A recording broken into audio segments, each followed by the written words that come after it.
All right, welcome to the board meeting for Thursday, August 10th, 2023.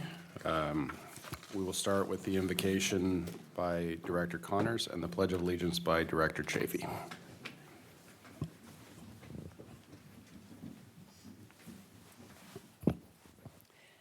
Creator of all things, we thank you for the gift of life and for the opportunity to serve the people of Orange County. Help us to act with character and conviction. Help us to listen with understanding and goodwill. Help us to speak with charity and restraint. Give us a spirit of service. Remind us that we are stewards of the people's trust. Guide us to be the leaders that the people need. Help us to see the humanity and dignity of those who disagree with us and to treat all people, no matter how weak or poor, with respect and appreciation. Be with our residents and our staff and those who use our roads, and keep them safe and healthy. In stressful times, renew us with the joy of helping to build a better community. In your many names I pray, amen. Remembering the freedoms that we enjoy and the sacrifices that have been made to maintain those freedoms, please join me in pledging allegiance to our flag. Please begin. I pledge allegiance to the flag of the United States of America and to the republic for which it stands, one nation, under God, indivisible, with liberty and justice for all. Thank you, directors. Madam Clerk, roll call, please. Chair O'Neill. Here. Vice Chair Heft. Here. Director Connors. Here. Director Hurt. Director Otto. Here. Director Reynolds. Director Federico. Here. Director Aitken. Director Beal. Here. Director Bilodeau. Present. Director Chafee. Present. Director Frost. Here. Director Haney. Here. Director Lombard. Here. Director Voits. Here. Chair Taylor. Vice Chair Kelly. Alternate Napuri. Present. Director Khan. Here. Director Penaloza. Director Wagner. Mr. Chair, we have quorum on both boards. Thank you very much. At this time, members of the public may address the boards of directors regarding any item within subject matter jurisdiction of the boards of directors, but no action may be taken on off-agenda items unless authorized by law. Written public comments received in advance of the meeting will be distributed to the directors. Public comments shall be limited to 3 minutes per person and 1 hour for comments unless the chair, subject to the approval of the board of directors, sets different time limits. If needed, additional public comments will be held before the closed session portion of the agenda.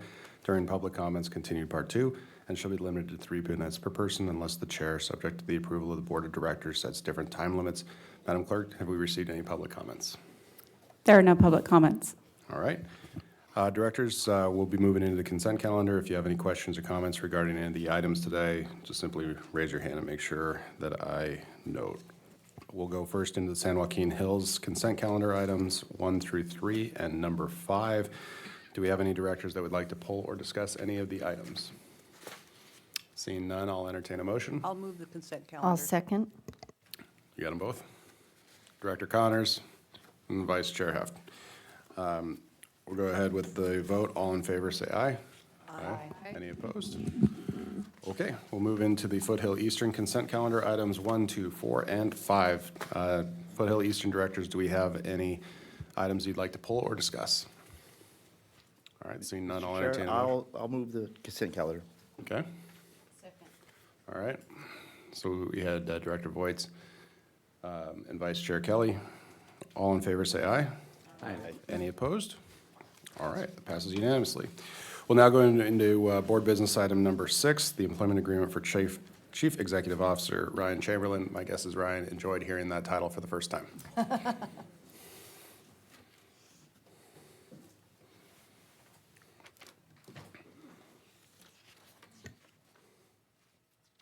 Good morning, directors. On July 13th, the boards voted to appoint Ryan Chamberlain as the new CEO of TCA, subject to negotiation of the initial employment agreement. On that same date, Chair Taylor Chair O'Neill and myself were authorized to negotiate those terms with Mr. Chamberlain and provided parameters for those negotiations. I'm pleased to announce that we have reached terms consistent with those parameters authorized by the boards.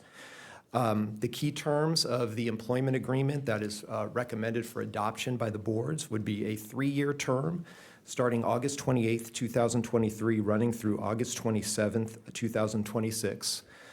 The annual base salary would be $302,500.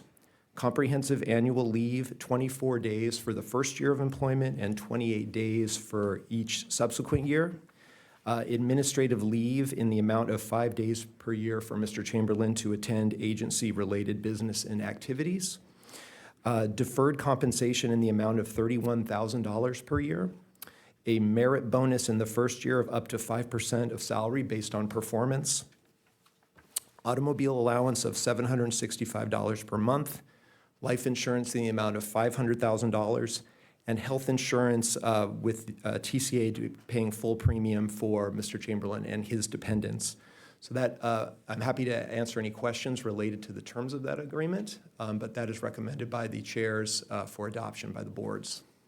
The second item would be that the chairs recommend that the current interim CEO, Valerie McFall, be redesignated as transitional CEO through the remainder of her contract term, which ends on September 30th, 2023. The purpose of that would be to assist Mr. Chamberlain in the transition as he becomes new CEO. Great. So a couple quick notes from Chair Taylor and me. First off, thank you to everyone for giving us the trust to negotiate this. Thank you to everyone who participated in the screening process and the interview process. And obviously, I believe we've gotten to the right point. When it comes to the second item, just a quick reminder, this was something that was contemplated when we were re-upping Ms. McFall's contract. The thought process was we needed to make sure we had a long enough contract to make sure that should any issues arise during the CEO recruitment process, that Ms. McFall would be there through the length of it. This is going to provide us an opportunity to have continuity, and right now that would be helpful. So just wanted to highlight that for everyone. At this time, do we have any questions or comments about the terms? Mr. Wagner, Director Wagner. Just, excuse me, not to start on a negative note, but here we are. The merit bonus. Do we give other employees in this agency in their contractual documents a guaranteed merit bonus? The prior CEO employment agreements provided for a annual merit bonus based on performance. Other contracts, I'm not aware whether there's an automatic merit bonus based into those other agreements, but it has been past practice with the CEO at least. Okay. And in terms of that bonus, it's up to $15,125. That up to does a lot of work, and at this point, we don't know what work it's going to do. Is it first, there's going to be a merit bonus, we just get to decide the range, or is it unlikely but possible that this contract gets read to say, the board has just decided no this year on a merit bonus? For the first year, there's a commitment to some form of a merit bonus up Okay. to that point, but it's completely discretional as to the amount. In subsequent years, it's completely discretional as to whether there would be a merit bonus or not. Okay, and non-base building, that's great. As determined by the agencies, we don't often split, but we could split. What do you do in those circumstances? Your contract's silent. In terms of the contract, it's a joint contract between the boards. It hasn't been an issue previously. Well, no way. I mean, there have been times where these agencies have diverged. One of the reasons, and it may be before your time with this agency, that we do joint meetings is precisely because of that divergence. So what happens if, heaven forbid, Foothill thinks 5% and but we have a difference and 2% with the other agency? What do you do? Well, the commitment is to provide some form of a merit bonus. Do you average them? Do you do a weighted average? Do you leave it for further negotiations? Your contract is silent. Counsel, in your interpretation of this contract, what would you do in that scenario? Procedurally, there was a split between the boards on the amount. It wouldn't be a negotiation with Mr. Chamberlain. That's fully discretion, so it would be a matter that the boards would need to work out. I'd defer to. Why wouldn't you put that in the agreement? I see that as an internal issue for the boards to resolve as to the amount. It wouldn't be something that would be negotiated with Mr. Chamberlain. Okay. I can answer that, but go ahead. Let me, okay, I'll take that answer in a second, but it's like, we had, I don't want to get into prior CEOs. I just don't think this is necessary. We have the discretion already to give bonuses to everybody.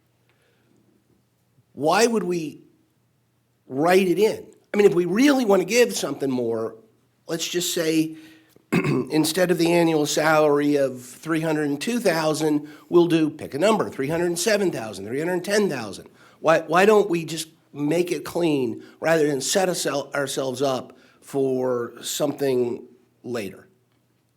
I think the determination was that that would be an incentivizing factor and to execute the agreement, but still leaving the discretion to the boards as to the amount.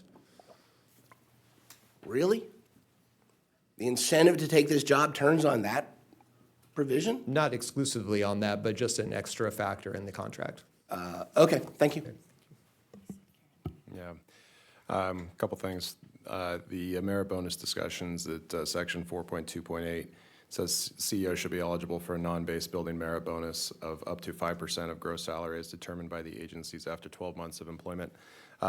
Real quick, the way that the CEO's contract is split between the agencies financially is half and half. So if San Joaquin said they wanted to do less than their half of the 5%, they could do that if they wanted to. Same with Foothill Eastern. That's why it's up to.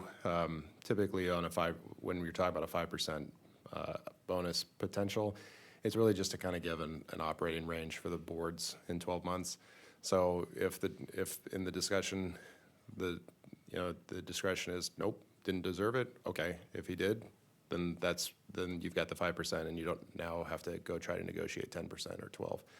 You're not negotiating anymore. That's the point of doing this on the front end. So it's more if it's a discretionary idea. I think it's a minor incentive. I agree with that, Director Wagner. That's not what's going to turn on, but I would suggest leaving this in as part of the negotiations. Any other discussions on this? Well Mr. then, Chair? yep. I was just going to say that I would like to make a motion to approve items 1 and 2. I am so sorry, I forget. Are you on both boards? Yes, Okay, so is that a motion for both boards? I will happily make it for both boards. All right, that sounds great. Do I have a second for San Joaquin? Second. Yep, you're right, you're on both boards too. All right, okay. There you go, we'll go with that. All right, so first we'll take the San Joaquin Hills Board. I'm sorry, do I have to take public comment on these? No, okay. Wanted to make sure I wasn't missing that one. All right, so for San Joaquin Hills, all in favor say aye. Aye. Aye. Any opposed? I'm an aye with a no on 4.2.8. I'd strike. That'll be a fun minute to note, but yes, all right. Okay, so we have unanimous aye with a reservation of concern. And then for Foothill Eastern, all in favor say aye. Aye. Any opposed? Same? I'm an Yep. aye with the same objection, and welcome aboard, Ryan. You're gonna be great. Ryan, congratulations.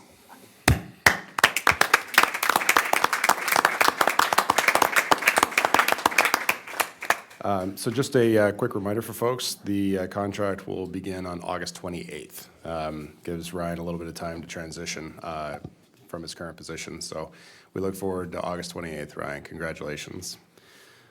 All right, we'll move into item number 7, our annual investment portfolio review. As of June 30th, 2023, this item will be presented by Howard Mallon.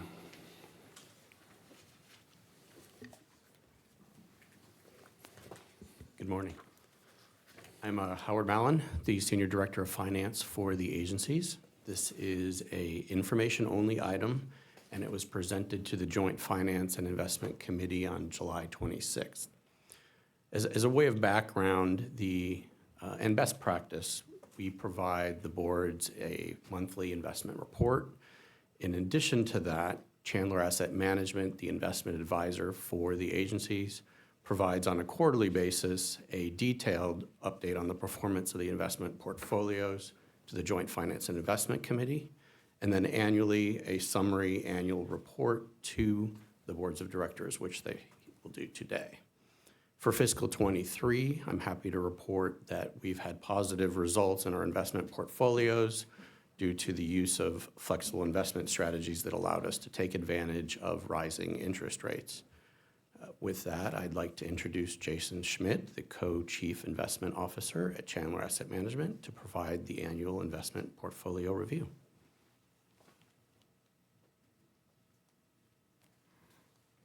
Thank you, Howard, and good morning, Chair O'Neill and members of the board. I'm going to jump right into it and talk about the investment portfolio and talk about just the investment philosophy and strategy. And so the primary objectives of the investment portfolio are safety, liquidity, and then finally return.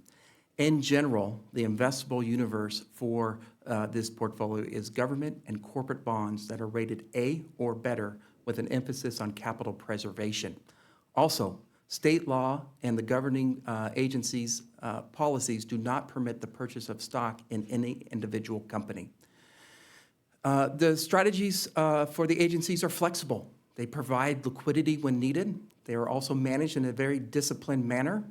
We invest in securities that enhance diversification and also provide the potential for returns, but also balance both risk and return during market cycles.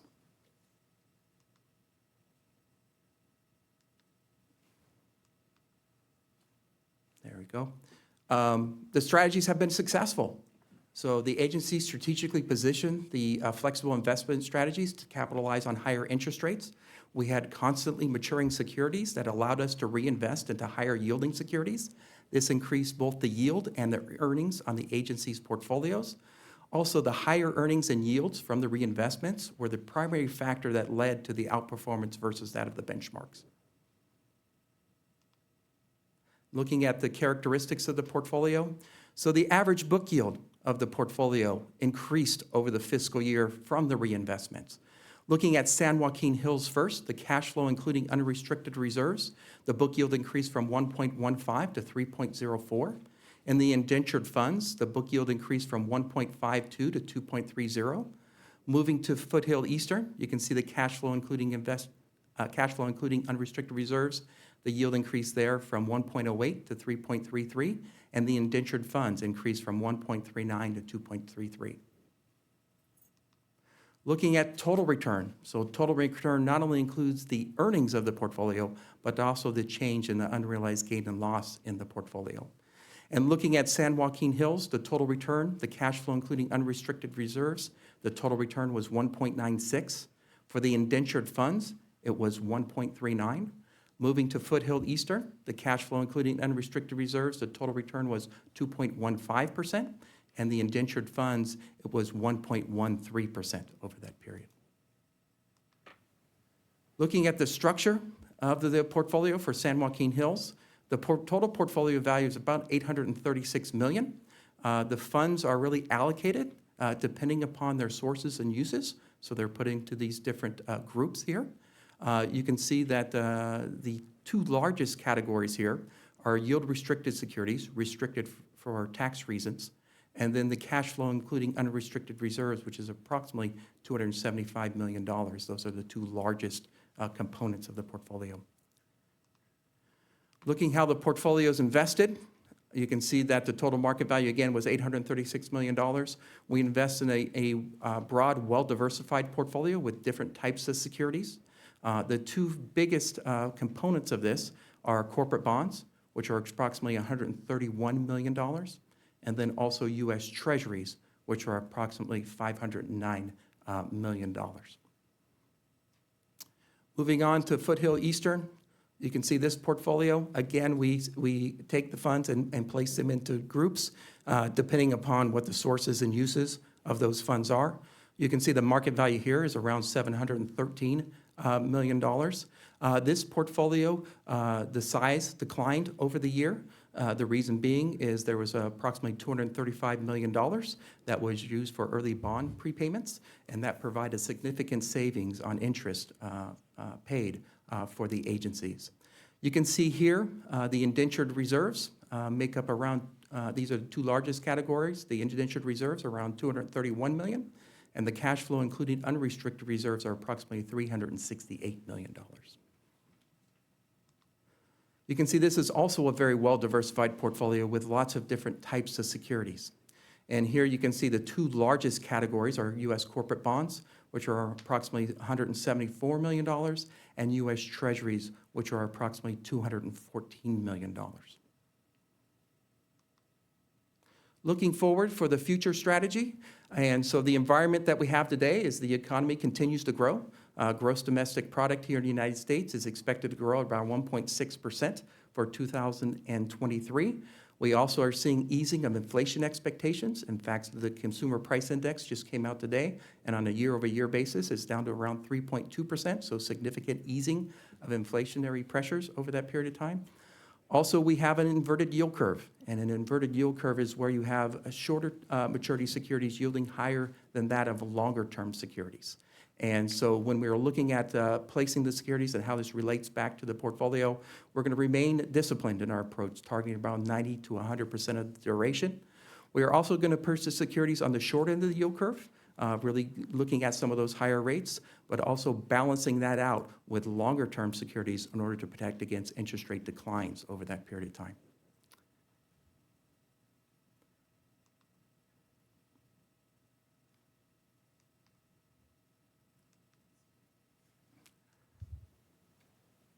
And here's the recommendation.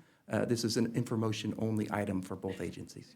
All right, directors, any questions?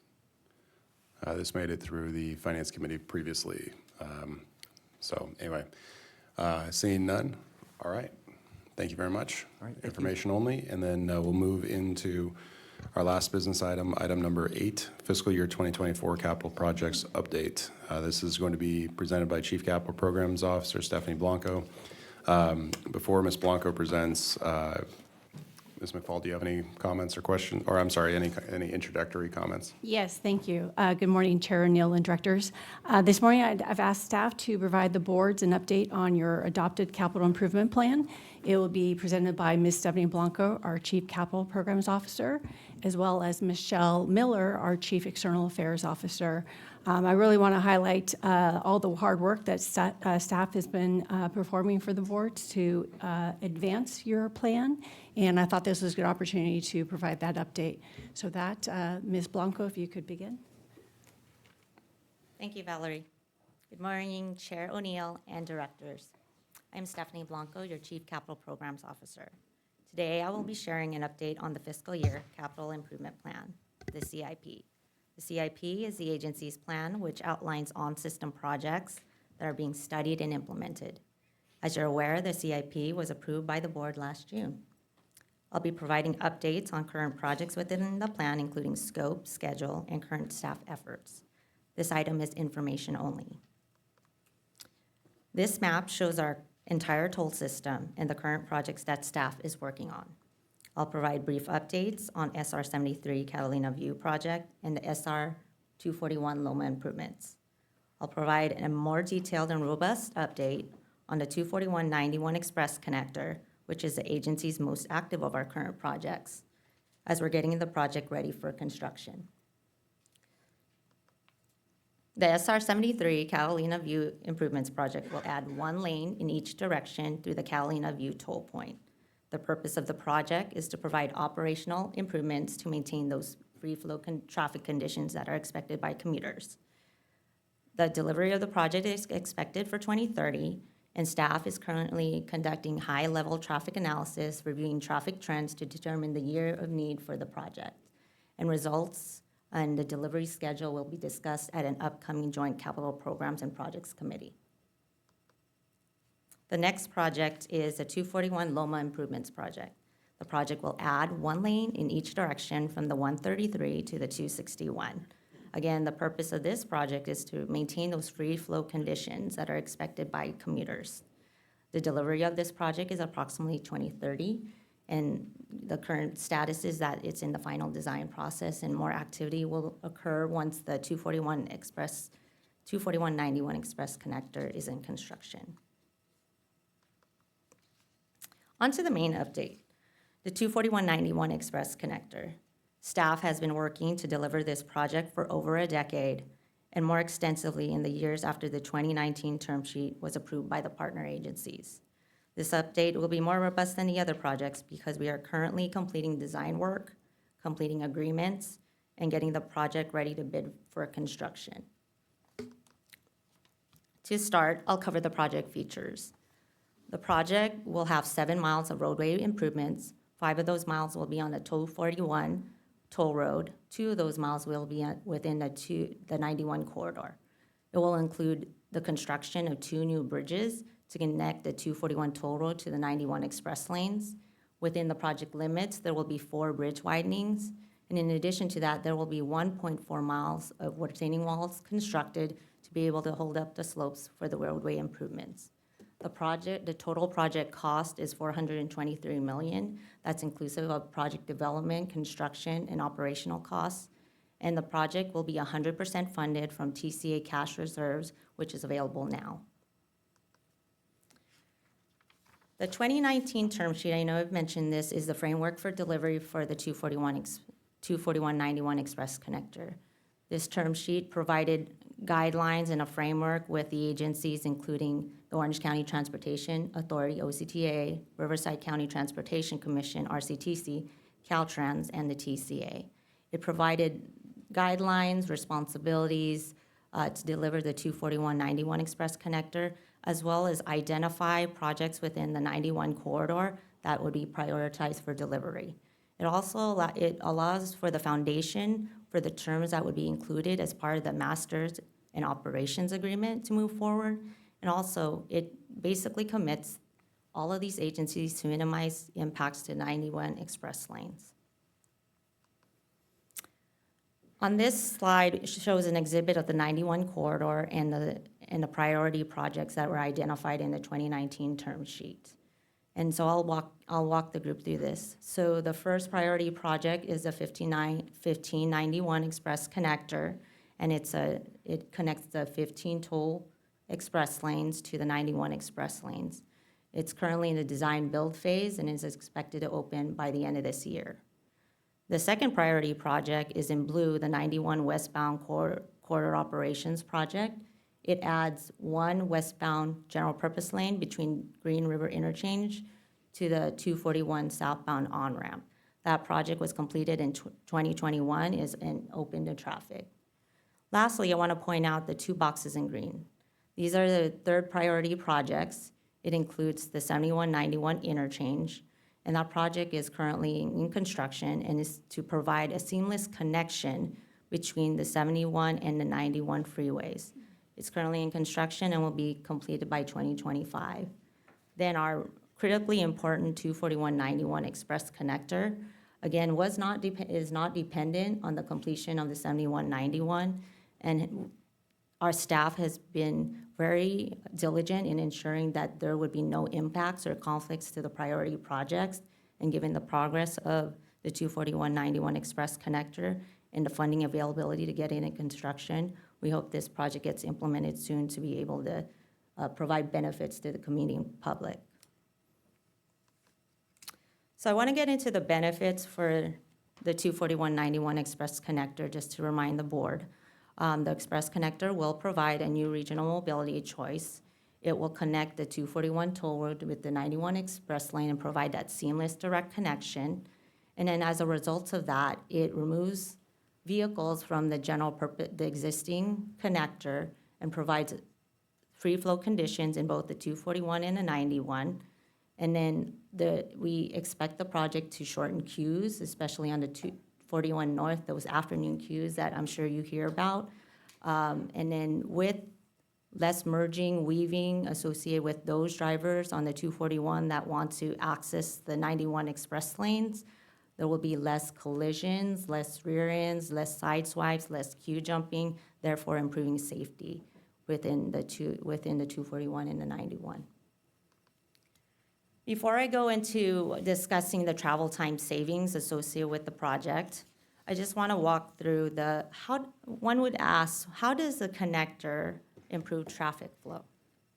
Currently, drivers that are utilizing the 241, and I'll take the eastbound direction, or the 241 to 91 eastbound direction, I'll take that as an example.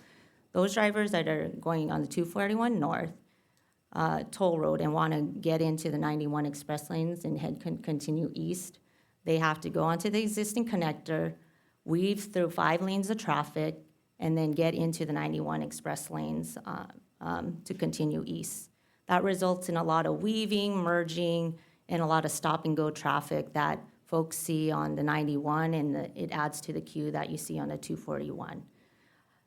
With the project, as you can see in blue in this rendering, it allows for cars that do choose to use the express connector to directly and seamlessly enter to the 91 express lanes. It allows them to get into that connection. It removes cars from that existing connector and reduces the weaving and merging that's currently seen today, improving traffic flow that is seen on the 91 and resulting in travel time savings.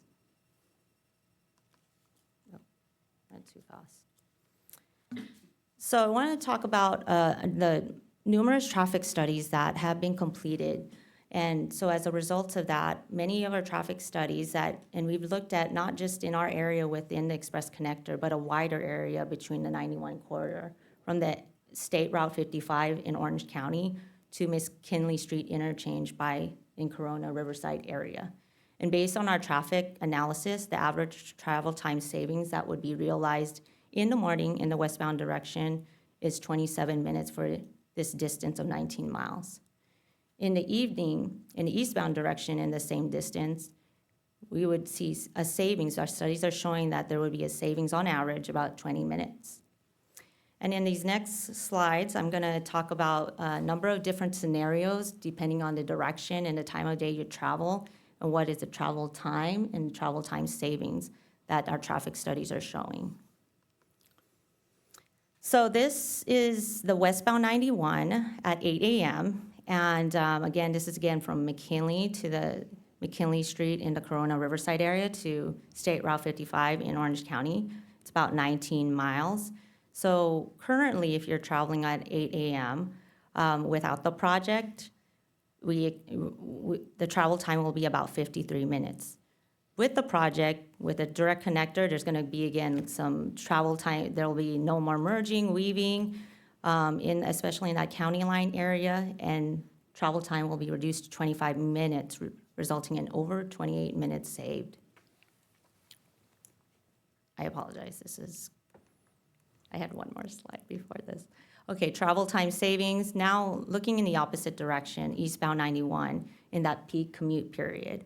So for that same distance of 19 miles between 55 and McKinley in the general purpose lanes, without the project, there's a lot of stop and go traffic. It's 1 hour and 29 minutes. With the project and less weaving and merging, the travel time gets reduced to 57 minutes, resulting in 32 minutes being saved. And this is what the studies are showing. In addition, with the project, daily peak queue will be shortened. I want to take, for example, as many of you know, the infamous lengthy queue that's seen on the northbound 241. Without the project, and some of your constituents or yourselves are seeing this, is a 3 to 4 mile queue on the 241 in the peak afternoon period. With the project, it does not eliminate that queue, but significantly reduces it to 1 mile. With the reduction of queue, there will be travel time savings, and on average, the studies have been showing that there'll be 18 minutes saved. And depending on the time that you travel, there may be additional travel time savings. So I'm gonna go through a couple slides that show if you travel at different times and what the associated time travel is and the travel time savings is.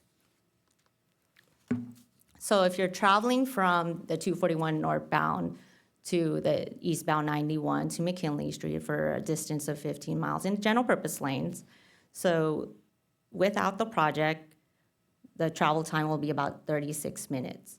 But with the project, with that less weaving and merging, that travel time is reduced to 18 minutes. So that's half the time, 18 minutes saved. Now for the express lanes. So right now, as I mentioned previously, for those that want to use the express lanes, they are using the existing connector, crossing 5 lanes of traffic at the county line, and that again results in bottlenecks. Without the project, that commute all the way to McKinley is 35 minutes. But with the project, with that seamless direct connection from the 241 to the 91, that gets reduced to 13 minutes, with 22 minutes being saved for the driver that chooses to use that express connector. Now, in the westbound direction in that morning commute, for the general purpose lane users that are going about that same 15 miles to get on the 241, without the project, the travel time is 15 minutes. With the project, that gets reduced to 13 minutes with a significant time savings of 38 minutes. And then lastly, we'll talk about the express lanes. So the Riverside 91 express lane starts around the McKinley area. For those users that want to use the express lanes and enter to the 241, they enter at McKinley, they come to County Line, cross 4 or 5 lanes of traffic to get onto the 241 southbound on-ramp. Without the project right now, that's about 20 minutes. With the project, having that seamless connection, they don't have to weave through those lanes of traffic. It gets reduced to 13 minutes, resulting in 7 minutes saved. I've talked a lot about travel time savings, and we can't talk about that without talking about toll rates. And so with that, we have updated our traffic and revenue study, and that includes updated project assumptions and the associated updated traffic volumes. And as a result, we can present today the toll rates that will be on the connector.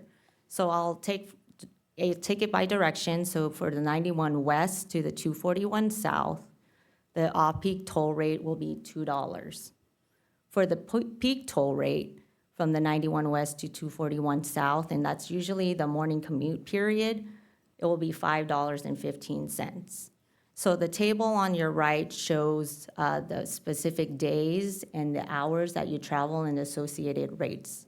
What's highlighted there is that peak toll rate will be seen 1 hour of that commute period on one day, and then the rest of the time it'll be less than that. That's what our traffic and revenue studies are showing.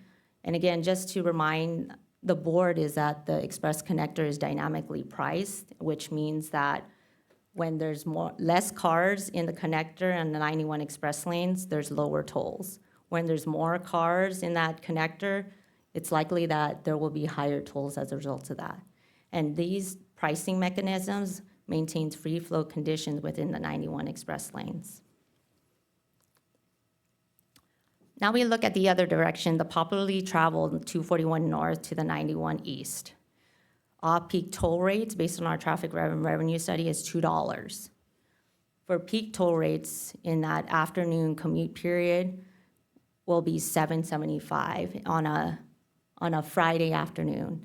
And so again, it's highlighted in that table when that $7.75 will be seen on the express toll connector. And again, this again maintains those free flow conditions on the 91 express lanes.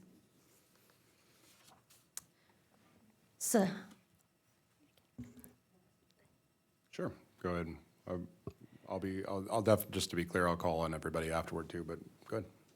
With the variable toll rates, using those to maintain free flow, that requires that people know ahead of time how much it's going to cost them to go over when they finally get to that spot, and then make a choice. And if people are in their cars, you assume it works out mechanically, but actually people pick their routes when they start their trip usually, and then when they hit this overpass, the flyover, the toll's going to be whatever it's going to be, but they're already committed. So it seems a little optimistic to say, well, we have sliding toll rates, and that way people know what to do. So that's all I have. okay, thanks. So Valerie, we'll come back to that one. Okay. All right. Okay. Go ahead. Just in summary, for this section of the presentation, there are multiple benefits for the projects. As I shared in the previous slides, there's that seamless direct connection with the 241 and 91, and that provides benefits, travel time savings for all users. If you're a general purpose user on the 91 express lane user, for anyone that's using the 241 91 express connector and the existing connector, there's benefits, travel time savings for all. The connector will also support high occupancy vehicles, and on day one, express buses and registered van pools will be able to use the connector toll-free. In addition, staff is working with Caltrans to develop and propose an HOV policy that will be available on day one and will be a discount for 24/7 use of the connector. As the connector is dynamically priced, which pricing is managing the demand, and we're managing traffic that's from the connector that's entering the 91 express lanes. And in addition to that, we've included a toll connector meter to be an additional control to manage those demand to get into the 91 express lanes to maintain those reflow conditions. And we don't see any impact to the 91 express lanes based on dynamic pricing and this toll connector meter. And lastly, as I mentioned previously, the project is cash funded by TCA, and that funding is available now. At this time, I want to call on Michelle Miller, our Chief External Affairs Officer, to talk about community input. Michelle. Thank you, Stephanie. Good morning, Chair O'Neill and directors. Michelle Miller, and I'm the Chief External Affairs Officer. So I'd like to share some important statistics that illustrate the significance of this route and the project, what the project will have in regards to regional mobility. If you look, we have about 19 million transactions going through Windy Ridge, both northbound and southbound at Windy Ridge in fiscal year 2023, so 12 months. 45% of those transactions have zip codes in Orange County. So that equals about 8.5 million transactions from Orange County users. This next slide shows that about 41% or 7.7 million transactions has zip codes in Riverside and San Bernardino counties. So from the Inland Empire, again, that highlights the regional significance of this project. Our community engagement team is very active in your cities, and in fact, in the month of July alone, we participated at many events held in Yorba Linda, Anaheim, Rancho Santa Margarita, Costa Mesa, Santa Ana, and San Juan Capistrano. Those events were attended collectively by about 20,000 folks. And when visiting our TCA booth, which you could see here, we had a considerable amount of folks that ask about the 241 project and also ask about when construction will begin. So we just took a snippet just from feedback from our engagement team. You could see questions like, why wasn't this built sooner? When will it be built? I have family in Corona, excited for the project. How much will the tolls be? I can't wait to use it, and I hate the backup on the 241. So lots of excitement and support out there is what we're finding out in the community.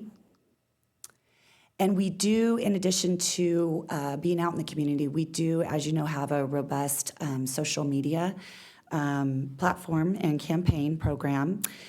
These next two slides illustrate the frustration that some of the folks are having in regards to traffic solutions at the 241-91 area.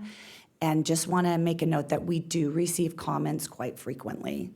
So just wanted to share these if you want to take a moment to look at this. A lot of people are pretty savvy too. They will link back to our website, which we do keep updated with fact sheets and information. And then I just wanted to take a minute. This particular post did catch my eye going through some of these, so I wanted to take a minute to read.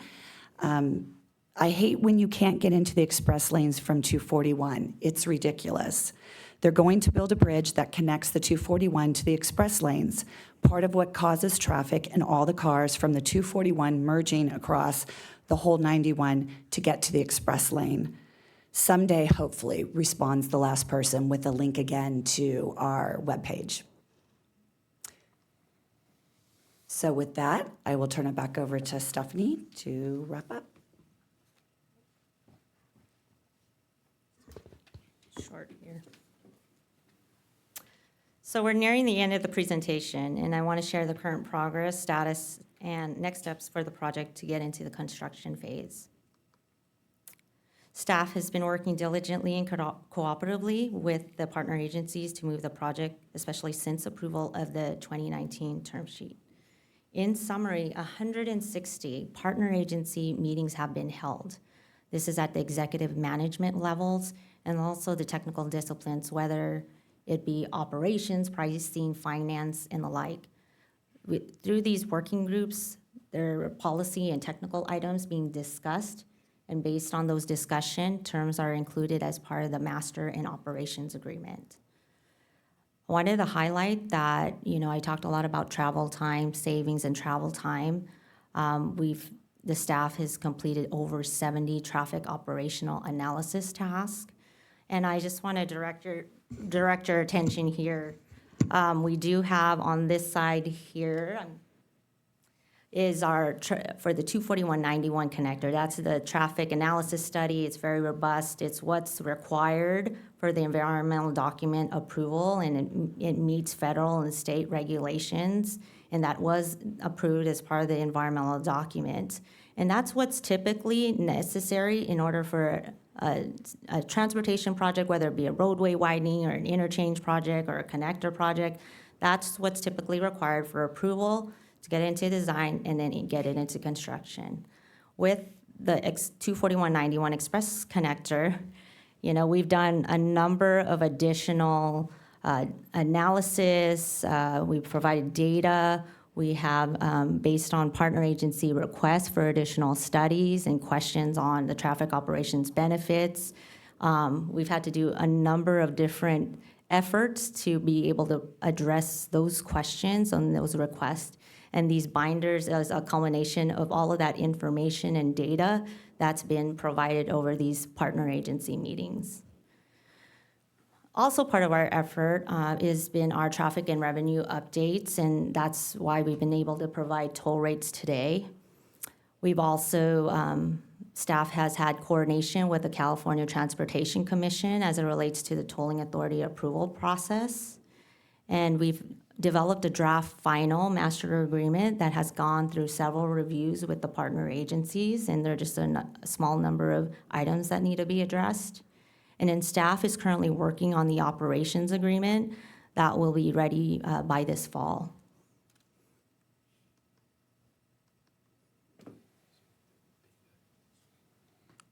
I wanted to highlight some of the project accommodations that our partner agencies have had as we've been discussing this project to move into construction.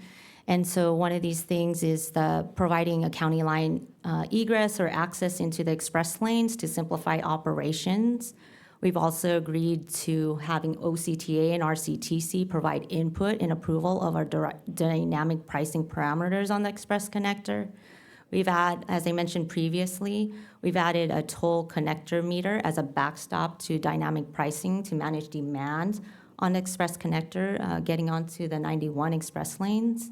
And then in our design, we've accommodated a future eastbound 6 lane. We've included improvements in our design to accommodate a future eastbound 6 lane on State Route 91.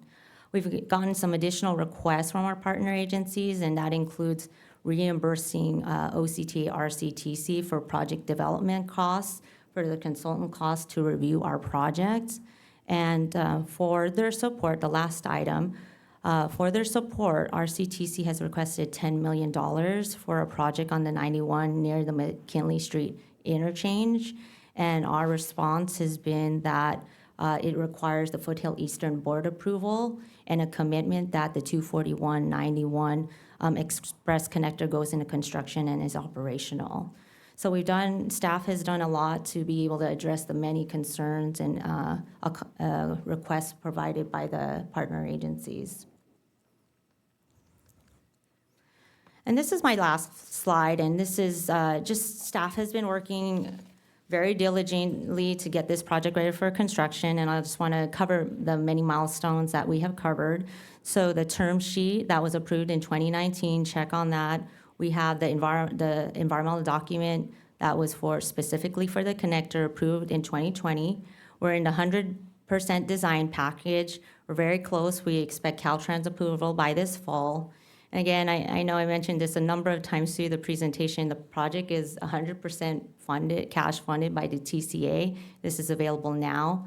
There is demand for the project, as observed by the queues that you're seeing on the 241 toll road and the congestion that you see on the 91.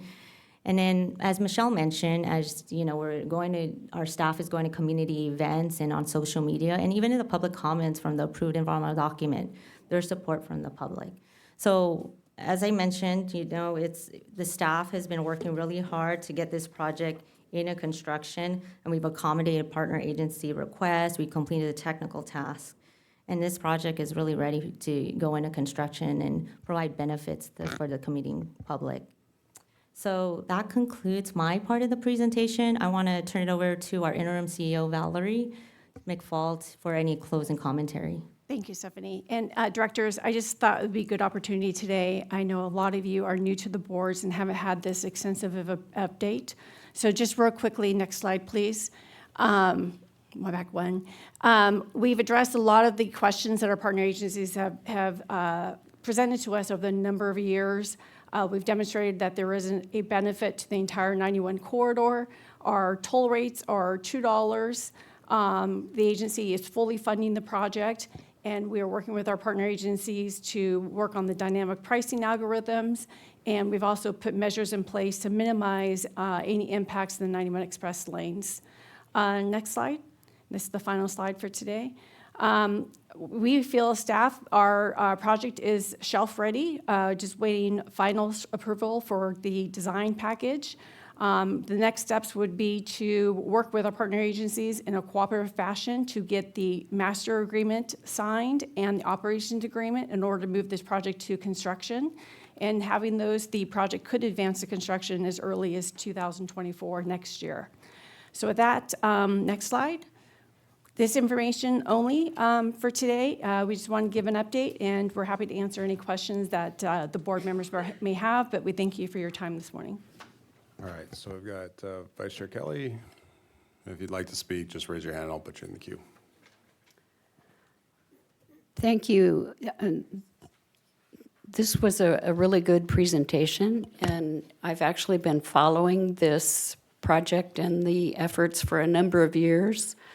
I'm actually really puzzled and frustrated that it has taken this long and it's still is not moving forward as quickly as what we had expected.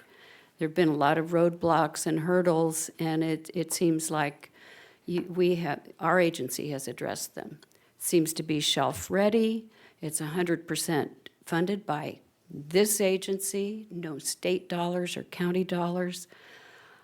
I'm having trouble seeing why it's been delayed, and can you go over just a few of what the impacts are if we don't act now? I know you went through all the benefits and the time savings, and in addition to the time savings, as we saw, it does also provide an extra measure of safety, a pretty significant measure of safety. So what are the impacts if we don't act now?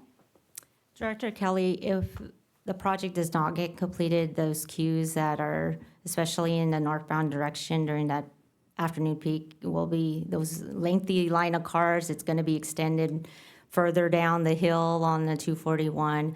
That congestion, that's also, you know, all associated with all that weaving and merging to get onto the 91 Express lanes, that will continue. And, you know, the travel time savings, especially, you know, in the afternoon peak hour, will just get worse over time. And it seems like we've made pretty significant accommodations to make sure that the Express Connector does not impede or change the 91. And I think it was slide 32, you reviewed some of the accommodations. Can you elaborate on the accommodations that TCA has been making to ensure that no impact on, or minimal impact on the 91? We've done a lot of studies as it relates to, what is the Express Connector do to the 91 Express lanes? And as part of our discussions to the technical working groups, we've identified that, having dynamic pricing to manage the demand is enough to manage the flow of traffic that goes onto the 91 Express lanes and maintains those refill conditions. And as part of our discussions, as an extra backstop to dynamic pricing, if there is any of those very rare occasions where there's a lot of cars wanting to access the Express Connector, there will be a toll connector meter, similar to what a ramp meter would be for for a local agency ramp, local interchange ramp. And so we put those controls in and even allowed lots of operational terms to be able to allow the agencies to partake in how we do dynamic pricing and have monitoring during the operations of the connector. Okay. It's just so clear that this is beneficial to our residents and to enhance mobility. And again, I find it frustrating that we're not having a smooth road ahead. So as policymakers, what can we do to help get this moving, get this on the track and get going? As policymakers, I think obviously looking to our boards for continued support and helping us work with our partner agencies to make sure that they're, coming to the table, working with us to get these master agreements completed, as well as the operational agreement. So I think having that support and willingness to meet with the partner agencies and have that dialogue and come to terms so we can advance this project will be critical. Okay, and I think we heard the key there is working with our partner agencies. I know that staff clearly has been working with partner agencies and has made a lot of accommodations. So I ask my colleagues to help us promote this with our partner agencies and get it off the planning table and get it going. Get it going. Thank you. Thank you, Director Haney, and then Director Beal.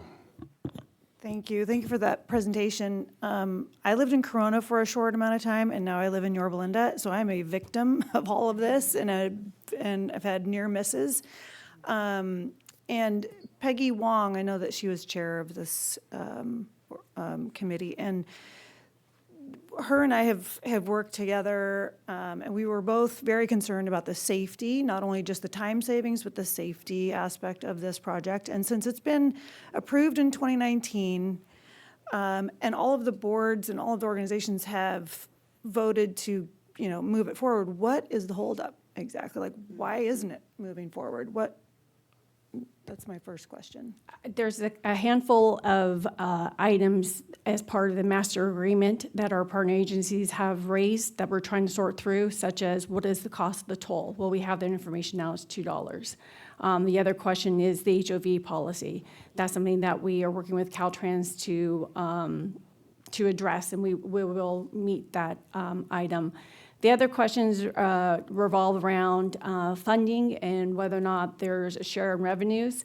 That was raised at a time when the partner agencies were considering putting funding into the project, but have since withdrawn that suggestion, and so now it's fully funded by TCA. So that's an area that we're hoping we can resolve quickly now that TCA is the only person putting the money into the project. But there's basically a handful of items that I believe can be resolved fairly easily. It's just getting the partners to the table to work those items out. Why are they hesitating to get it to the table? I think a lot of it has to do with timing and willingness to work through the issues. Let's see, and thank you, Director Kelly. I had a bunch of those comments as well. One last one was, the northbound 241 going towards the 91. I've had to get off before the 91 to go into Orange and Anaheim, and it's like the backup there was pretty bad. How is it affecting the other city streets if we don't put this in, or if it is completed? How is that going to improve those other city streets? As you know, commuters want the fastest, direct route to get to where they're going. If they continue to see these queues on the northbound 241 in the afternoon, they may be encouraged to go down Santiago Canyon, exit there, go through Orange and Tustin through that area to avoid all of that, to bypass that connector area. We just anticipate more of that cut-through traffic in the future if this connector project isn't implemented soon. Okay, I think that was it for me. Thank you. Director Beal, then Director Federico. Thanks, Mr. Chair. We've been referring to our partner agencies throughout your presentation. Thanks for a very thorough presentation. We're talking about OCTA and RCTA primarily. Those are the two partner agencies that we're speaking of, right? That's correct. And you're saying that from our standpoint, this project is ready to begin in effect now, by January of 2024. That's 4 months from now. Is that correct? Yes, that's correct. We have all that information ready to go. Like my colleagues have already mentioned, I just don't really understand, how we're sitting here in August of 2023 without construction already having commenced. I've had the honor of serving on TCA for a number of years, and we've been talking about it all of that time, and I know it was being talked about long before I started serving here. In fact, I think the project was first, on the books and being planned back in the 90s. And we always talk about the wheels of government turn slowly, but come on, this is kind of ridiculous. I will say from a personal standpoint, I can't wait for this project to begin because my wife, for her work, is routinely on this road. And I get an earful from her every time she comes back because she was stuck waiting for a better part of an hour trying to make that transition. And I also get an earful from her boss, who's our current California State Assemblywoman for the newly drawn 71st Assembly District, which now sits both in Orange County and our neighboring county. And they're both peppering me with questions. Why isn't this done? It's screaming to be done right now. You don't allow year after year after year miles of a backup that not only creates a tremendous detriment to your quality of life, but it's a risk to public safety. We heard about it at length in your presentation, the weaving to try and get in the right lane, the risk of somebody not paying attention, driving 65 plus miles an hour to only see that traffic is stopped, dead stopped in front of them.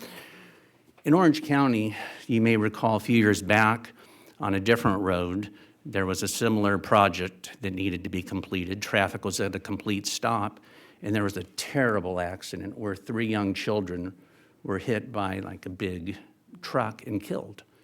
And I hope that we don't have to wait for some sort of tragedy like that to occur here before we all collectively decide it's time to stop talking and time to start taking action. TCA, look at those binders. These are all reports, analysis that TCA has completed over a period of years to get us to this point, correct? That's correct, yes. How much has this agency already invested in getting us to this point in this project? Over $30 million. And when we were, during my time frame sitting here, when we were talking about this project, it was understood that our partner agencies were also going to be contributing to the cost of construction. Isn't that correct? That was correct during the term sheet conditions. And as I understand today, the TCA has now agreed we're going to pay 100% of the cost. Is that correct? That's correct. At this time, the partner agencies are not contributing any funds to the project. So OCTA doesn't have to pay a penny of construction? No, RTCTC, RCTC. they don't pay a penny? They're not paying anything towards the project. And these projects that you've shown that are not on our toll road, those are projects to benefit them that are being paid for 100% by this agency? The projects that are on this project sequencing, it was just delivery, for the delivery schedule. So 1, 2, For and example, 3. there's a $10 million contribution $10 that we're million. making for the benefit of Yeah. RCTC. RCTC. So they're requesting $10 million for their support for a project that's not on this list. It's a different project. But that was the request in order to receive RCTC's support. And just to be clear then, we're paying 100%, and that number is estimated today to be $423 million, is that right? Yes. That the TCA is paying all of. The total project cost. We've delayed for years to complete all of these different reports and analysis, when otherwise, if we didn't have to do all of those things to satisfy questions and concerns by our partner agencies, this project could have already been under construction or completed, right? Right. So the delay that we've incurred over the past several years, how much extra cost has been added to this project to complete it in 2024 dollars as opposed to 5 years ago? Again, the project cost that we have for 423, that's a pretty solid cost to get us into construction as long as we go soon. As you know, material costs continue to go up. There's inflation. If this project doesn't go to construction soon, or it's likely that we're going to pay more for the project implementation in the years to come. So we just anticipate the cost to keep going up. Okay, I'll wrap up. I'll just say from my standpoint, this is a project crying out to be completed, and it needs to start now. And I'll point out that our customers of the TCA, as your slide showed earlier, are also the customers of OCTA and RCTC.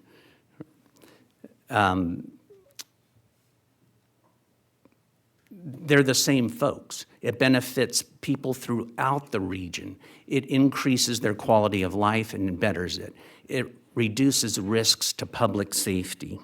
And I believe it's just time to put politics aside and to start construction now. And let's all work together with our partner agencies, increase the quality of life, improve it for our residents who we're here to serve. It's time to move forward now. And some of you, I know, on this agency serve also at OCTA. And I would urge you to leave our meeting today, contact your CEO and tell them it's time to get going. Please push to try and get all final approvals now so that we can begin now. We owe it to our constituents. Thanks. Thank you. And I'll just note, having been the recipient of some of the earfuls from Mrs. Beal, I will try to make sure you do not get more, Tony. All right. Just happens to go to you, Director Federico, who also is on OCTA. So you're up, and then Vice Chair Heft. Thank you, Mr. Chair. Yeah, just to try to understand from the other partner agencies' perspectives or the bigger picture as the new guy here. So first of all, is the latest Stantec traffic and revenue studies complete? Is that? Yes, it is complete. We received a copy, and we're finalizing it, but yes, it's done. Okay. And then we do plan to share it with our partner agencies. Okay, which you mentioned a number of times in your brief, Stephanie, that our studies are showing or our studies have shown. So that's the latest data from Stantec's latest traffic and revenue studies. Correct. Is That's that right? correct. Yes. Okay. Or maybe not. You know what? It doesn't matter. I think an important point there, though, is that a lot of the travel time savings come from all of this special analysis, because that is different work from a traffic and revenue study. Traffic and revenue studies aren't talking about like the benefits to the 91 that she showed. Those are all of these additional studies that we study, prepare. yeah, sure, okay. However, everything else, yes, is part of the traffic and revenue studies, so the toll rates and the actual expected transactions. All right, thanks. And you mentioned, Stephanie, that the toll rates would be, ultimately, the board would decide what toll rates and ranges would be, right? Those are recommendations? There would be recommendations at a future Yeah, committee okay. board So- meeting, where the toll rates and Those rates that were shown in the table is what Stantec did as part of their traffic and revenue study to demonstrate what the toll can be in order for the agency to be paid back for its investment Okay, so that was, and managed demand, sorry. and managed demand? Okay, so do we know what percentage of the vehicles on the 241 that are traveling now, what percentage of them are using the 91 general purpose lanes versus the 91 express lanes? And I think this is in these studies here, what that percentage, because there's an assumption of the vehicle, when the studies are completed, and that's why we have the results. Those are included as part of these studies that we've completed Okay. previously. So well, I can assume then that all of this stuff is boiled down, and we know what percentage of, because we talk about, the problem is that people get off the 241, they get into the 91, and they have to weave to get into the express lanes. Right. So we know then what percentage that is, because not every car is going to use the 91 express lane, right? Yeah, some will continue on to the general purpose lanes. Continue in the general purpose lanes based on where they're going, or they may not want to pay the 91 express lanes fees, because the 241 tolls are relatively low. With dynamic pricing on the 91 express lanes, those can be much higher, right? Right. So, okay, That's so correct. on a Friday afternoon, someone's taking the 241 and they're going to Las Vegas, and they're going to pay $7.50 to take our 241-91 express lane connector, right? That's correct. Are they then going to pay the 91 express lane toll? Yes, because that's a okay. separate, there's that dividing line at the county line where Sure. folks can decide to go out, and then you continue on and pay that price that. Is there any impact to the 91 express lane dynamic tolling based on the maybe additional vehicles that we are feeding into the express lanes? No, there's no impact. One, because we're using dynamic pricing, and then secondly, because we have the backstop of the meter to slow down traffic if they're getting too many cars on the connector that want to enter in. So we may meter it, Yes. like Yeah, like that toll stop it. connector And we're meter, gonna- like a we're- ramp meter, there might we're be a gonna- queue waiting, and then. We're going to it's- create a standstill traffic on a Flying Bridge Express connector? But really, the dynamic pricing should cover that demand. Okay, and I think that's where I'm a little skeptical is the dynamic pricing.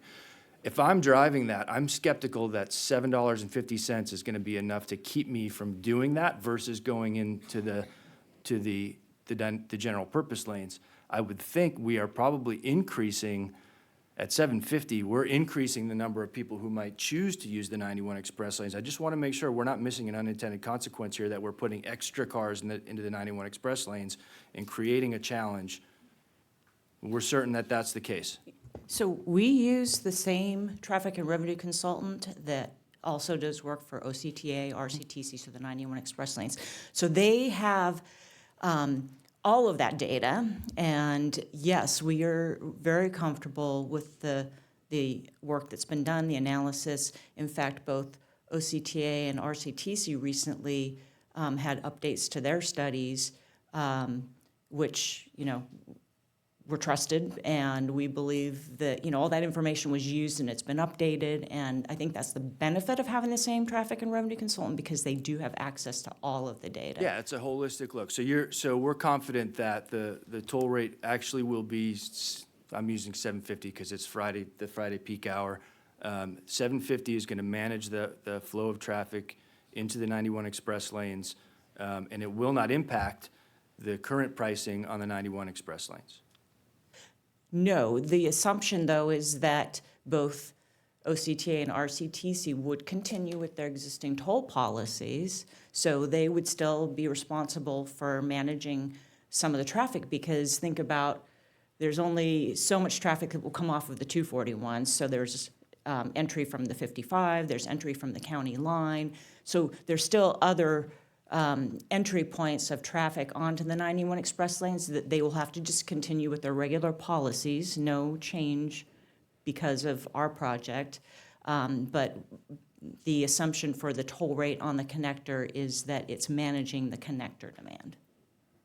Okay, so am I hearing you say the possibility exists that there will be impact to the 91 express lanes and that, for example, west of the, at the 55, for example, the rate might go up to manage the number of cars entering there? Well, not anything different than what would happen today. So they're you're just saying that that's- continuing that- to manage that the toll wouldn't be traffic. higher than it would be today to Correct. enter? That is correct. Okay. And then the safety issue, which I think is terribly important. We envision that this project will reduce the weight from 3 miles to 1, right? Right, the queue But will be there- reduced. The queuing will, but there will still be a standstill. Vehicles will be going from free flow traffic to not moving. It's just 2 miles further down the road. Instead of the queue getting to 4 miles or longer, it will be reduced to 1 mile, and then, they have to merge into the 91. So there will still be a minor queue, it will not be completely resolved, but it will be much better than what it is today. Yeah, so from a quality, I understand the quality of life issue for sure. You're going to sit in a much shorter line, but there still will be standstill traffic. There will be a queue. So, I mean, if we're talking about safety and risks, I think it's that queue and that the vehicle's not moving, right? That's the risk, not how long the line is. That's quality of life. The fact that there is a line is the risk. Yes, and there's also another project that TCA is accommodating, which is a 6th lane going eastbound that will help resolve that queue also in the future. You segued to my question. Are there any other projects that our partner agencies are doing in the 91 corridor that might eliminate that queue altogether somewhere down the road? Because that's the safety risk, not where the queue is, that there is a queue. They are working on the 6th lane, which TCA has put its project improvements at that ultimate line, so they're not throwaway costs. But my understanding right now is there's no funding for that project, but we've put features in to accommodate it when there is funding. Okay, and that's RCTC, you said? Yes, RCTC, I think they're working in cooperation with OCTA. Okay, all right, thank you. All right, thank you. Vice Chair Heft, Director Kahn, Director Wagner. All right, first of all, thank you for your presentation, very thorough. I've been sitting as a TCA board member since 2018, and I think you said it started when, in 2019, is that when we officially got going with this project? I mean, it's been over a decade. It's Okay, been in okay, the- that's in what I the was books thinking, okay. For over a decade, but Right. more efforts after 2019. Okay, so more collaboration, could we say? Yes, Sort of? definitely more collaboration between the partner agencies and TCA since Okay. 2019, and as shown by all these binders. Right, so now we've got 4 years on the books, and I really have to concur with my colleagues. I'm on San Joaquin, so I have not been privy to all of the committee meetings and things that have been happening with regard to the 24191 project, but I've been hearing them over the years, and I know that there was just a real, I don't know, you want to call it stonewalling or just delay, because there was just this inability to work together. And so I'm pleased to see that happening, but I would agree that it has been a long time coming. It's pretty clear just by the remarks, by the different constituents that we're hearing, just the studies, that this is a no-brainer. This will improve things. Last thing people want to do is sit in traffic. If I could go around the room and say, hey, has anybody been impacted by the 24191, debacle in the last couple of years? I bet you everybody here would raise their hand. And so this is a necessity. I mean, I really think that we need to be doing this ASAP, so I agree with my colleagues. The other thing that really stuck out to me in your presentation, and I just have to kind of chuckle, so we're actually paying $10 million above that, $423 million to give to RCTC, and that is their negotiation tactic for them to actually agree to get on board with us, even though we are footing the entire $423 million. So it's really $433 million, if I'm kind of understanding. The 10 million would be additional to the 423. Okay, is there anybody else jumping on board for these free handouts in terms of our partner agencies? Not at this time, we have no other requests. Okay, thank you, that's good to know. Then, in terms of what could happen in the future, are we, opening the door, hey, anybody else want some more money for their projects, come on aboard? Or are we going to be able to cut this off and say, you got your 10 million, but we're not doing anything else? I mean, at some point, the candy handouts have to stop. I mean, we've already communicated that it does, if we are committing to this 10 million, that it requires board approval, and also a commitment that the 24191 Express Connector be constructed and in operation before we make this financial commitment. It's still one of the items that we're still trying to resolve, but again, we've been very forthright in terms of our position. So am I to understand that if the board would not approve this $10 million, RCTC would take their toys and go home?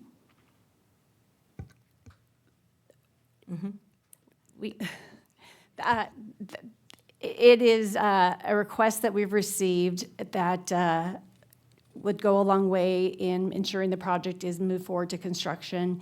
If it's not provided to them, I'm not sure where that puts the project. Yeah, I think we're really missing the point that this is about the greater good. It's about making sure that we're doing things that are going to benefit the public. That's why we're here, right? We're here to serve the public, to make sure that we're doing things that are going to make our heinous commutes here in Southern California just a little bit less heinous. So I want to thank you for your presentation. It was very good information. I think it gave us a good overview of everything that's going on. And I mean, let's get this thing going. Let's get off the pot and get going, people. So Director Kahn, Director Wagner, Director Voights. Thank you. Just a couple questions. I know we talked a lot about all the things that have happened and need to happen for us to start construction by January of 2024. In 2020, early 24, it might be January, but beginning part of 24. Okay, so when we get there, what is the anticipated timeline of getting the construction completed and the roads open? We expect it to be a 3-year construction period, so if we start in 24, we expect it open to traffic by 2027. Okay. And just to follow up on one of the previous questions that were asked on the metering system, what are we anticipating as far as where the metering system would go? Would it be in a place that might consequentially back up traffic on the 241 general lanes? The meter will be on the actual connector, and then Jim Gallagher, who's working in our operations working group, is defining the parameters associated with what is the allowed queue that turns on the meter, what is the allowed dynamic pricing price that turns the meter on. But the goal is to maintain that operational flow through the 241 and also maintain that free flow on the 91. So it's a delicate balance when that toll meter, connector meter goes on. Okay, great, thank you. And I agree totally with my colleagues here that this is something that just we cannot have any more delays on. So thank you. Thank you. Director Wagner, followed by Director Voights. All right, thank you. All right, obviously I'm on this committee. I serve as the ad hoc for the committee that is reviewing this project, and have long been supportive of it. When I got on this board in 2019, it was stalled, and I pushed Cramen and Daryl Johnson at OCTA to get this back going. I do serve on OCTA as well as Director Federico and a couple of us. I serve on a committee with Supervisor Chafee and others dealing with this corridor. RCTC sits on the committee with us, OCTA is on the committee. That's a long way of saying I got a lot of familiarity, I believe, with this project and with this corridor. And I am going to say I am a little disappointed in this presentation because it makes it seem easier than it really is. It makes it seem like a no-brainer. And without saying the other agencies are right and we are wrong, because I don't believe that, I will say there is a very big disconnect between this agency's position and the current position of those other agencies, which We can all say this is a good project, it's a no-brainer, we've got all the studies, just get on board. Why are you holding us up for $10 million? But in a complicated business transaction with a lot of moving parts, pun not necessarily intended, it isn't enough to just say, well, there's a small number of issues. I mean, Ms. Blanco, you said there are only a small number of issues left. That is true, but they are the biggest, most contentious issues that are out there. All of us in city councils and et cetera have done labor negotiations. Sometimes there's just a really small number of issues, maybe just one, but it's wages. It's the big one. So let's not just say, okay, we've got to get this done, and this board back up staff and say, come on, staff, and make staff think this board is 100% behind them, because all that's going to do is deepen the clash with OCTC and OCTA and RCTC. For example, we've been told by staff, and I am not disputing staff, that all of the documents are available, all of the studies are available. We use the same folks that OCTA uses. They trust these people. It's all right there. And I say that to leadership at OCTA, and they say, that's not true. We've got these studies, but not the background, not the data, just the conclusions. They say that they are missing. I'm not saying who's right. I'm not saying who's wrong. I would say let's everybody recognize we think we have a very good project here, but we are a little bit farther away from completion of the current steps to get us to construction, because those small number of issues are big. And I would urge this agency, if we are absolutely rock solid, and I believe that we believe there are undeniable benefits to this project, which the other agencies aren't sure of yet, that we give all of the data over. We can do it subject to confidentiality agreements. The lawyers know how to draft those agreements that will restrict use and won't be used against us, all of that sort of stuff. But give every jot and tittle of data to both RCTC and OCTA and say, see, that's why we want to do this.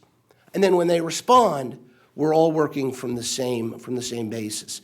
But there are impacts to this corridor that RCTC sees, rightly or wrongly, and the experts can dispute that justify them saying, hey, wait a minute, we need compensation for those backups. That's the $10 million. It's not just, haha, you need me, pay me. It's, according to them, substantive. Same thing with OCTC. They are saying there are downstream effects throughout this corridor. Maybe, maybe not, but this report, I'm sorry, is a little too rosy for where I think we really are. And I really want to come to the truth, because if this is a good project, it absolutely deserves to be done. But please, please, Stephanie, Valerie, Ryan, when you get here, turn over everything. We should hide nothing if we believe in this project. Thank you, Mr. Chairman. Thank you very much. Director Voights, followed by Director Connors. I'll concur with Director Wagner. OCTA has studies that saying that we will impact some of their revenue on the 91 Express if we have our merger into their lane. But we're here for regional mobility, and as the rest of the directors see that, the public needs it. The residents of Riverside, our residents here in Orange County, expect it and need it. And the fact is, labor's behind us, Caltrans is behind us. I think that the negotiation that needs to be done, I think that they're asking for a lot.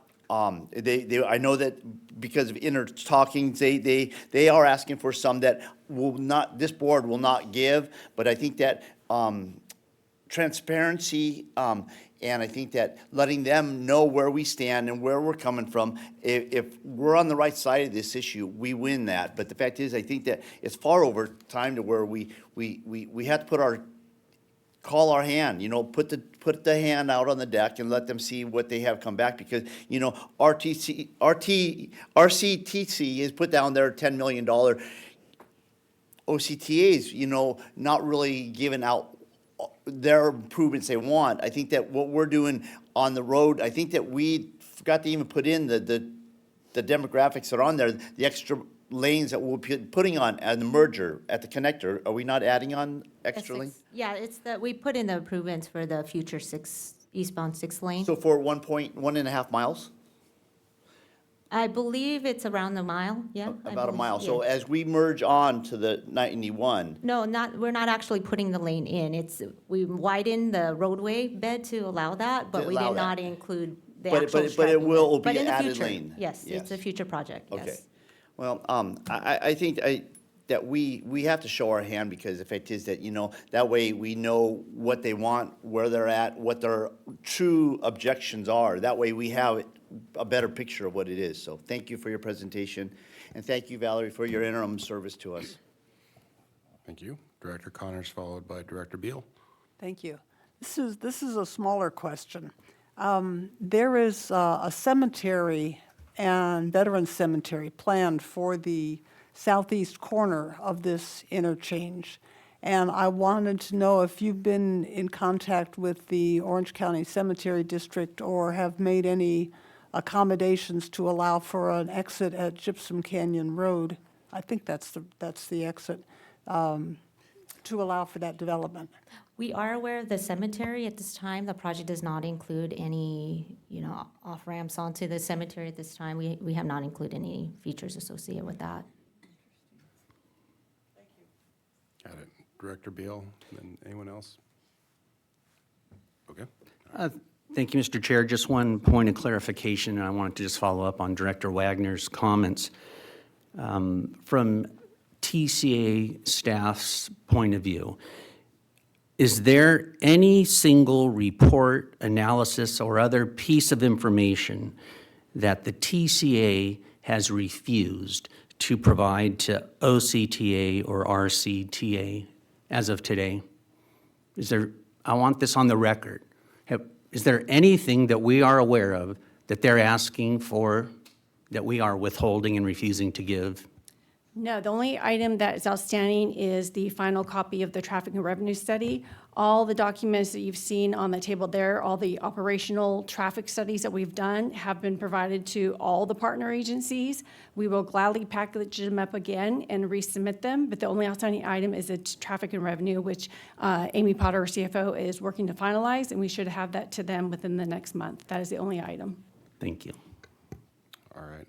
Vice Chair Kelly, and then I think we'll wrap it up. That was exactly my question, is Supervisor Wagner's comment that we have not been forthcoming in providing the information. So that was exactly my question, if there is anything that we've held back, which we have answered. So I'm fine. Thanks. Well, it's not a question of whether we've been forthcoming or not. It's a question of whether the other two agencies agree that we have given them everything. I am glad to hear that. I will be following up with OCTA, given that representation by our staff, and we will see. It's not a criticism.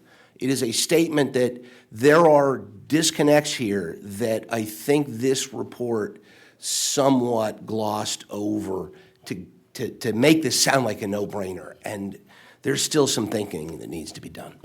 All right. Okay, this is information only, so I appreciate that. I expected good discussion on this. It's going to be a big project, so I appreciate it. Thank you. All right, Chief Executive Officer's report. Nothing this morning. Thank you, Mr. Chair. All right, I have nothing as well. So our next meeting is going to be Thursday, September 14th, 2023 at 9:30 a.m. Appreciate everyone, and I'm sorry, Mr. Chafee, Director Chafee. Yes, I just wanted to say thank you to our two chairs for persevering through the issues with our prior CEO and superbly going forward with the recruitment. You handled that in a very gracious, gentlemanly way, and I thank you both for that, and it was a lot of time that you put in. Also like our interim CEO for bridging the gap. You've done that competently and graciously as well, so I'd like to thank all of you. Yeah, I guess our next meeting will be Ms. McFall's last, so. This meeting is my last meeting.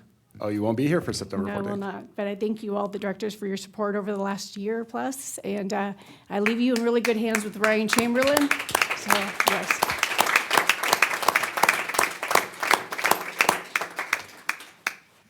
Well, I was going to have something for you then. I will figure out how to get it to you. All right, well, anyway, thank you very much. We stand adjourned.